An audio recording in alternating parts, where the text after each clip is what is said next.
A Simpar é uma holding que se define por atuar na economia real. Das 7 empresas que trabalham no grupo, todas elas formam um ecossistema que atua com mobilidade, saneamento, infraestrutura, concessões e serviços financeiros. Dessas 7 empresas, 3 já têm capital aberto, que é a Vamos, a Movida e a JSL. As outras continuam sendo desenvolvidas pela Simpar para que eventualmente elas ganhem tamanho e possivelmente realizem também um IPO. Neste segundo trimestre, a Simpar apresentou um EBITDA e receitas recordes. Mas o aumento da dívida e também dos custos de algumas despesas fizeram com que o lucro sofresse um pouquinho. Nós do Invest.com Brasil conversamos com Denis Markferres, CFO da Simpar, para conversar um pouquinho mais sobre o que aconteceu nesse segundo trimestre e também quais são as perspectivas do futuro. Fica com a gente para ouvir esse bate-papo e não se esqueça de compartilhar e curtir o nosso conteúdo por aqui no YouTube. Bom, Denis, muito obrigada por receber a gente aqui do Invest.com para conversar sobre esse segundo trimestre da Simpar. Muito obrigado, Ana. É um prazer estar com vocês aqui e agradeço também a atenção de vocês. Eu acho que para começar a gente podia conversar um pouco, resumir brevemente o que foi esse segundo trimestre para a Simpar. Ana, esse segundo trimestre é uma combinação de alguns fatores distintos. Então, a gente tem, dentro desse segundo trimestre, a continuidade da expansão dos nossos negócios, né?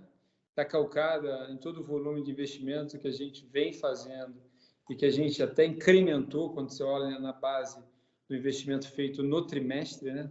Que atingiu 3,8 bilhões e é 1,7 vezes maior do que o mesmo período do ano passado e maior também do que o primeiro trimestre, né? Junto com uma luta para o ajuste desse cenário inflacionário e de alta de taxas de juros, né? Então, a gente não deixou de desenvolver o grupo, de expandir o tamanho do grupo, mas também ficou com o dever de casa de trazer a empresa que já existia para novos níveis de rentabilidade e margem que acomodassem essa nova realidade que a gente está descrevendo, está vivendo aqui como cidadão, inflação e juros, né? Então, nesse sentido, a gente tem aqui no resumo dos nossos números o que ilustra um pouco desses diferentes impactos. Então, receita líquida total e receita líquida de serviços, elas cresceram 73%, são respectivamente 5,5 bilhões de reais no total e na receita de serviços 4,2. O EBITDA, né, que tem refletido o esforço de algumas empresas, mais do que outras, por necessidade de fazer o repasse de inflação, mas também reflete um mix de negócios crescendo com mais margem, ele cresceu mais do que a receita, cresceu 94%, praticamente dobrou, atingiu 1,7 bilhão de reais, né? E o mesmo aconteceu na mesma magnitude de crescimento com lucro operacional.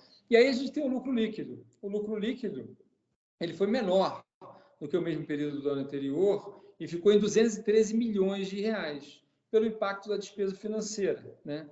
E aí, a gente, falando da dinâmica da despesa financeira, você tem razões distintas dessa maior volumetria de despesa financeira.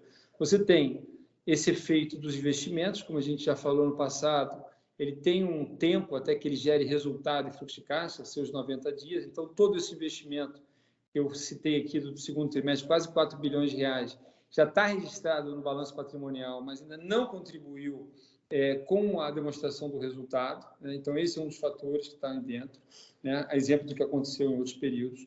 Tem também o desenvolvimento de alguns negócios criando massa crítica, exemplo da Automob e das aquisições que foram feitas, né? Então, é um outro fator que incrementa o volume de despesa financeira, mas que você está construindo uma outra base de criação de valor de muito potencial para a companhia, assim a gente acredita.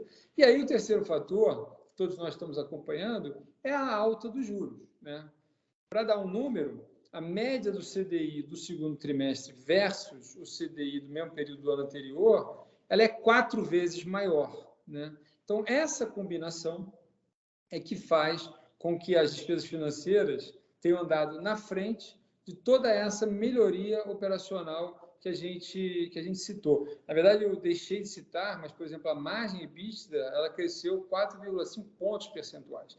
Então, você está levando a companhia para um novo patamar de tamanho e ainda irá se beneficiar desse fluxo de caixa, e você está trazendo a companhia que já existia para dentro dessa realidade, em virtude de inflação, que teve sua consequência nos juros, tendo como base toda a nossa estrutura contratual e os 65 anos de vida do grupo, que viveu mais no ambiente inflacionário do que no ambiente de estabilidade. Então, nossos contratos têm uma memória inflacionária, é isso que a gente tem demonstrado.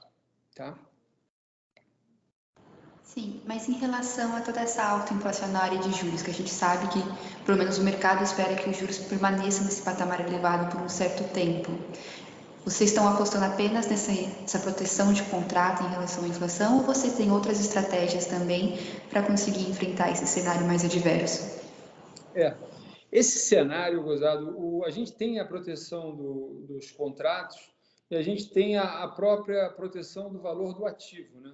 Um cenário inflacionário, ele provoca a realização, no final do ciclo de vida de um contrato, de um valor residual do ativo maior do que o esperado. Então, a gente tem uma valorização da nossa base do ativo que supera em muito esse aumento da taxa de juros que a gente já tentou demonstrar lá no Simpar-D. Então, esses são dois fatores que nos protegem. E tem funcionado isso ao longo dos 65 anos, e se a gente entrar num ritmo de estabilidade dessa taxa de juros, a gente deverá trazer de novo a companhia nos patamares adequados com mais rentabilidade, que é o que todo mundo deveria esperar. Se por acaso houver uma inflexão, se esses patamares são patamares que tentam segurar a inflação, consequentemente segurar a economia, a gente, pela obrigação de fazer dever de casa em redução de custo e além dessa renegociação com o cliente, tende a ficar com os nossos retornos mais saudáveis ainda, vis-à-vis a uma possível inflexão dessa taxa de juros. Mas, por exemplo, no dia de hoje, a gente está conversando, o mercado já começa a ter uma expectativa diferente da taxa de juros, né?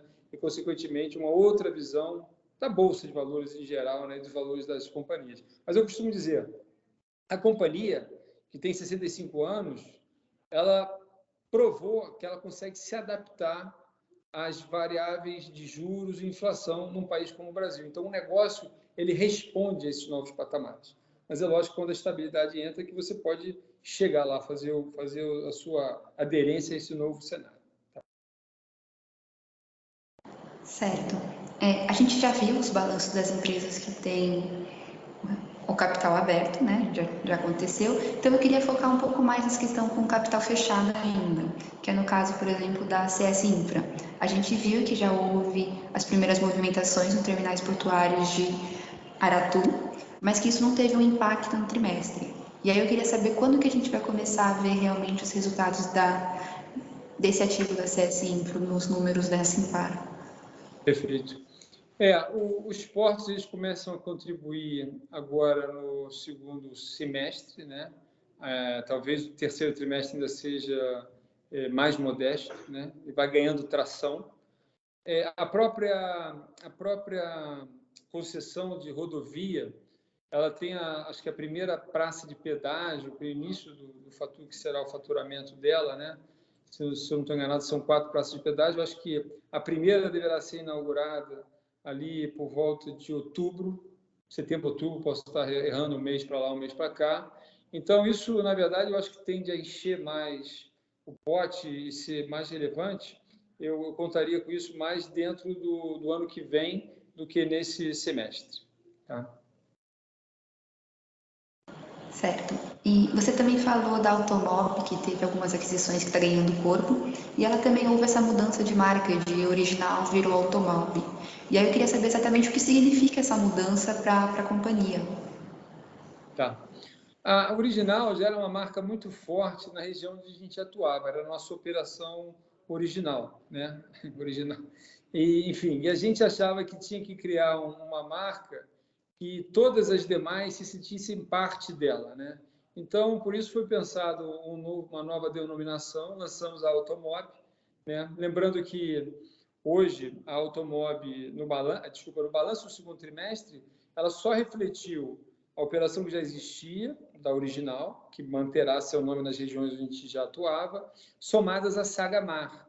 Nós ainda não demonstramos no resultado as aquisições feitas de UAB Motos, que deve entrar no terceiro trimestre, Autostar e Green, que deve ficar para o quarto trimestre. Ou seja, em termos relativos, eu me arrisco a dizer que o que você está vendo hoje é talvez 1/3, 30% de tudo que você já executou em termos de aquisição, mas ainda não foi demonstrado. Por que eu falo isso? Porque a gente partiu de uma receita na nossa operação base de 700 milhões de reais, que somadas ou combinadas com todas essas aquisições feitas, hoje daria um número por volta de 5,1 bilhões de reais.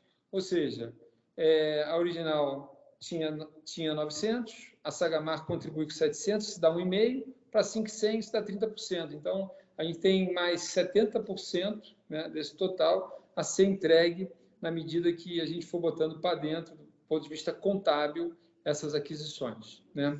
E com a Automob, como a gente está preservando a identidade de todas essas operações, lembrando que a gente tem comprado boas operações com bons profissionais, e a gente tem todo o interesse em mantê-las assim, todos se sentirão parte de algo maior. Sim. Essa comparação que você fala de que ainda 70% do que está investido não foi visto é apenas em relação ao Automob, não em relação ao grupo como um todo, né? Só para especificamente em relação da Automob. Obrigado. Falando de Automob. Então, você está registrando no segundo trimestre 30% daquilo que a gente entende que combinado já é do nosso domínio, dado que o CAD aprovou, tem sim formalizações a serem feitas das montadoras, mas que a gente entende que está bem encaminhado. Então, essa fração equivale a 30% disso que já foi, vamos dizer assim, executado. Certo. Então, dá para a gente dizer que vai ter uma mudança bem grande entre a companhia hoje e no ano que vem, já que a gente vai ter os resultados da Automob entrando esses 70% começando a trabalhar, a CS Infra também trazendo mais retorno das suas operações. Eu acho que no perfil de negócio que o grupo está inserido, né, que inclui, obviamente, as duas empresas que está falando, CS Infra, a Automob, a mudança deverá continuar, porque os nossos negócios estão dentro da vida real das pessoas, quer dizer, tem uma resiliência grande, baixo grau de substituição, e muito do que a gente oferece, mesmo em cenários mais difíceis, tende a contribuir com a produtividade do cliente, né? Numa racionalização de recursos, por exemplo, quando ele aluga carro, caminhão. Então, a gente acha que a transformação continua pelo benefício do integral da Automob e da CS Infra, mas também pela continuidade do desenvolvimento das outras unidades. Somos bastante otimistas com o futuro. A gente acha que o nosso grande desafio, de fato, é ter boas pessoas para poder fazer essas entregas, porque eu acho que os nossos setores, a nossa diversificação, nos dá bastante oportunidade de crescimento, junto com uma resiliência muito grande. Resiliência essa que a Fitch foi a primeira agência de rating relevante, começou a reconhecer, né?